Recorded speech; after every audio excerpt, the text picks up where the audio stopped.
Hello.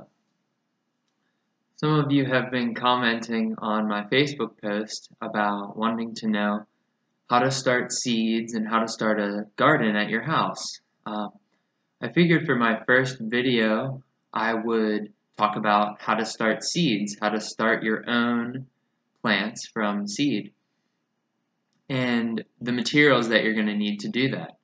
So the first thing you're going to need is a soil mixture, a seed starting mixture. Now, some soil mixtures will say actually soilless, and usually that means they're made of peat moss, bark from trees, vermiculite and perlite, which are perlite's the little white styrofoam looking things that you see in topsoil and stuff. Those are actually a mineral that come out of the ground. So, you're going to need something like that. Now, if you go to the store, you're probably going to see, like, Jiffy is a brand that makes seed starting mix. I've seen people have success with that and not have success with that. So, I've personally had success with it in the past. The stuff I use now is what they use at the greenhouse. I got it from Chapin's greenhouse in there in like the Baldwin area. And if you go to a greenhouse or a nursery, I would ask what they recommend using rather than just buying what's on the shelf at Walmart, unless that's your only option.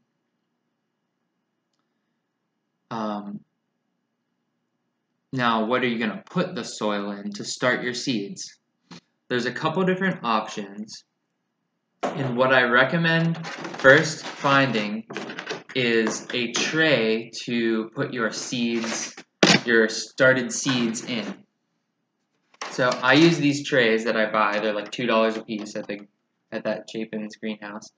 It just holds the little cells that you put your plants in. So like it holds the cells and it prevents your area from getting wet and dirty. Like if you have it on a table or on a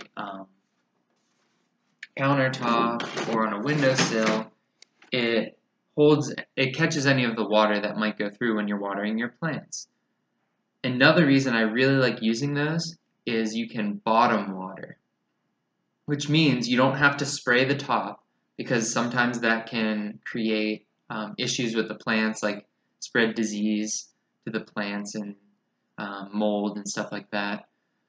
But what you can do instead is you can either take your whole group of cells out, or just take, maybe if you have loose ones like this, you can take the end out and you can pour water in here until it's about an inch or maybe 3/4 of an inch deep. And the bottom of these cells, which we're going to talk about in a minute, have holes in them. Now, there's soil in there, and the soil acts like a sponge. So the soil will soak up the water, and it will water your plant without you having to spray on top, which helps to prevent mold issues and different disease issues. Now, if you don't want to buy something like that, you can use different things. Like you can use a aluminum cooking tray that you'd buy. You can even buy them at like the dollar store. Anything that'll just hold that water, capture that water, and just keep your area clean. I've used the lids from storage containers. Those work for a short period of time. They kind of take up more space, but they work. And yeah, there are different options. I'm sure you can find something in your house to use as a tray to catch excess water. Now, the cells or the containers that you're going to start your seeds in can vary.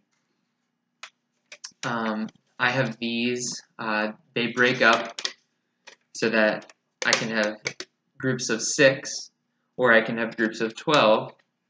And in the tray I got, it's 10 by 20 inches. So I believe 6 of these 12 cell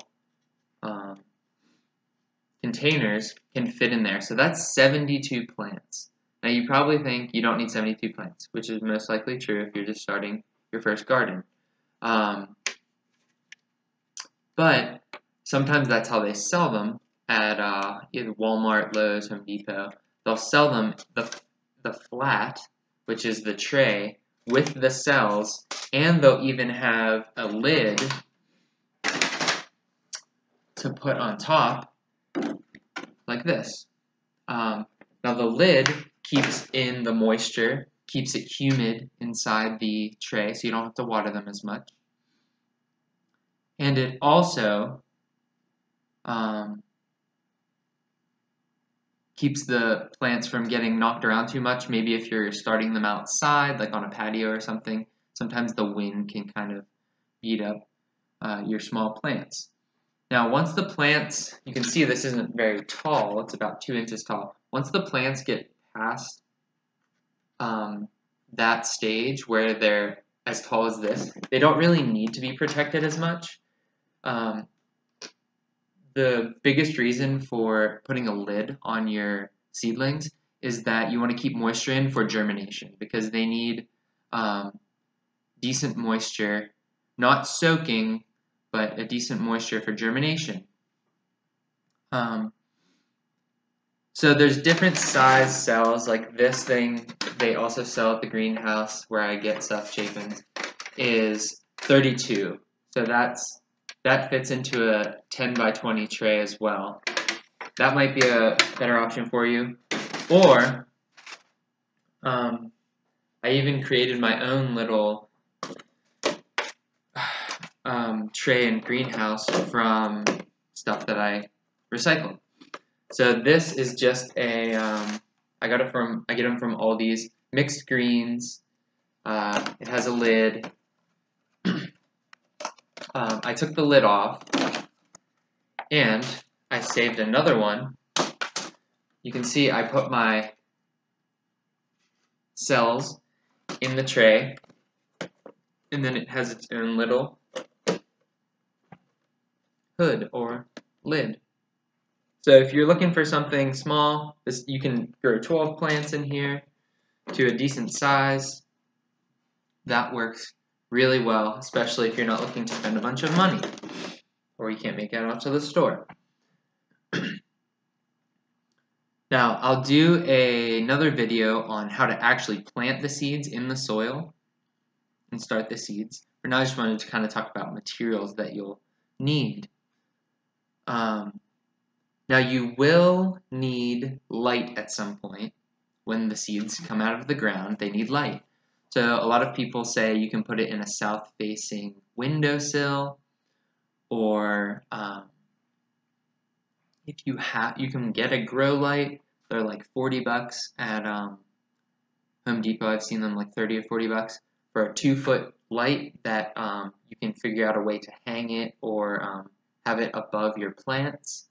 My light system, I'll show in another video, is much more expensive, but it's because I grow stuff year-round, and I grow microgreens with them, and I grow lots of starter plants for the garden. So I'll show you that another time, but it will need light at some point. So if you do have a porch, especially if it's you're starting plants like lettuce that are a little bit cold hardy, you can just keep them on the porch. That gets light, and they won't get frost on the porch. That's a good option, I think. Now the next thing I want to talk about is seeds. You're going to need seeds. Now I recommend that you make a list of all the seeds that you want to grow, all the plants that you want to grow first, before you do any of this.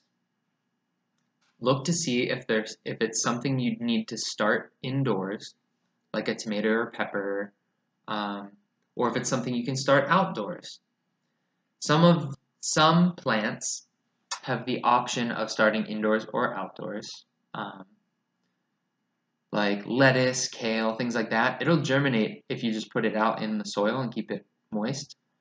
But I like to start mine inside sometimes. I like to start some inside and some outside so that there is a extended period that I can harvest them and I can get them out earlier. Now, right now, if you plant kale outside, it's probably going to germinate and grow in a week or two, and you'll have little kale plants that will grow. The things you can start outside right now, all of the seeds I'm going to show you right now, you could start outside right now, and they'd eventually germinate and probably not get killed by the frost unless there's like a really heavy snow. So the first thing I'm going to talk about is sugar snap peas. I know a lot of people really like sugar snap peas. They're very easy to grow. And I think in a seed packet you'll probably get at least 50 seeds, so you'll have way more than you really need. What I recommend doing with those is soaking them for 24 hours in just a bowl of water, submerged in a bowl of water, before you put them out into your soil in the garden. You don't need to start them inside. They actually do worse if you start them inside, so just start them outside. You can start them from now till the end of April or May. You can start them. I tend to start some in late March, some in April, and some in May, just to have a long season of harvesting. They will need a trellis, or some kind of fence to grow up, or even just some stakes to grow up. I like to, as a cheap option, put 2 stakes in the ground, like bamboo poles or something, and just put string back and forth, kind of like a little spider web, and they'll grow up that and be able to hold on to that. Another vegetable you can put outside now is radishes. The radishes I recommend growing are early scarlet globe radish, French breakfast. They're a little bit longer, but they grow really well, and cherry bell radishes. Now, radishes are great. Some people are like, oh, radishes are gross. You can chop them up, put them in like a stir fry, or put them in a salad. I like the greens a lot. I harvest them more so for the greens than I do for the roots, especially when I bring them to like a farmer's market or something.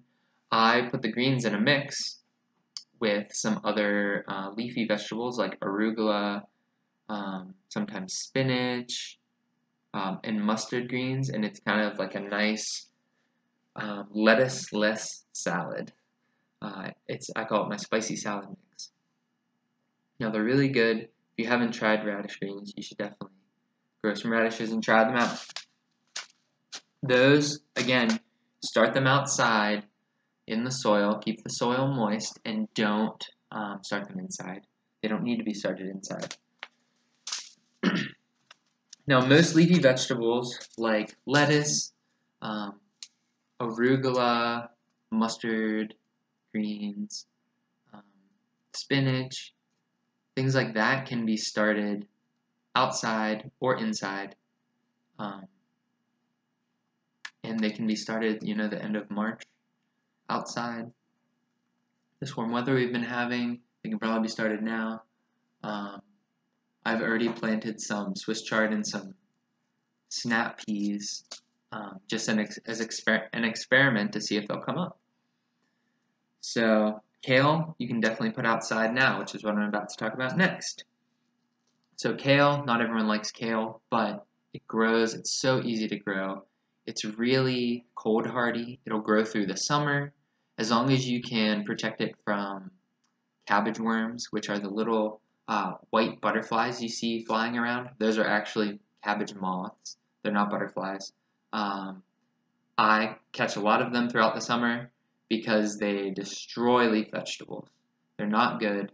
They're an invasive species. It's okay if you get rid of them. And and kale is one of their favorite things. So kale, I like scarlet kale. Red Russian kale is one that I can almost guarantee it will grow well for you. And it's pretty cool looking. It's like purple and pink stems with green leaves, so it's really good looking.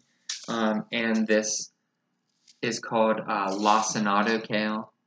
This is an Italian variety. They're all Italian, really. Of the lacinato kale, also people call it dinosaur kale. This is my favorite kale as far as like flavor.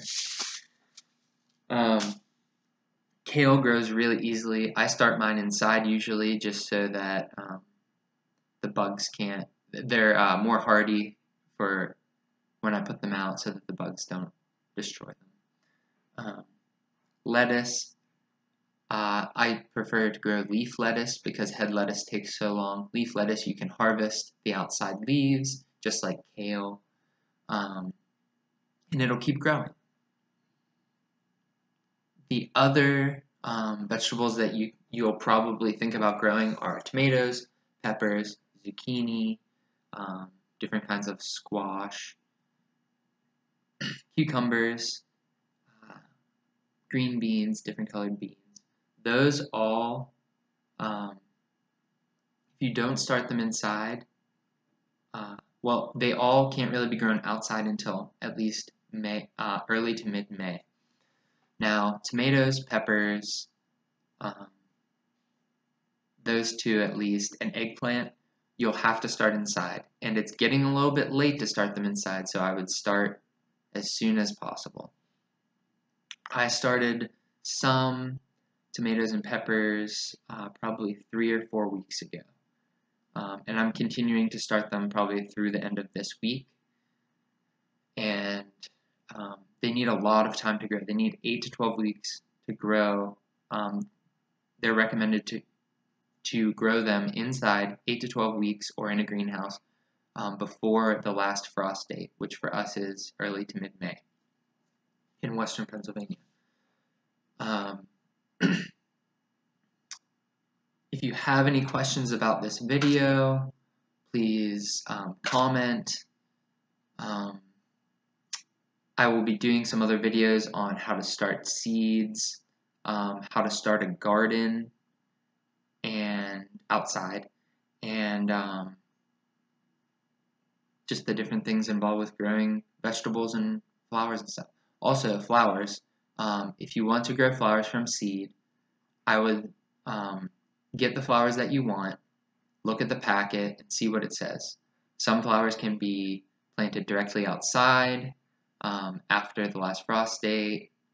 Some need to be started inside because they have a long lifespan and they take a long time to grow. As herbs as well, you can grow herbs outside a lot of the times, or a lot of herbs are very slow growing, just like flowers, and you'd want to start them inside. So I would Google search, if you want to grow basil, how long does it take basil to grow to something that I can eat, and base your decisions off of that. If you have any questions, you can message me or comment. Thanks for watching. I hope that this was informational for everyone.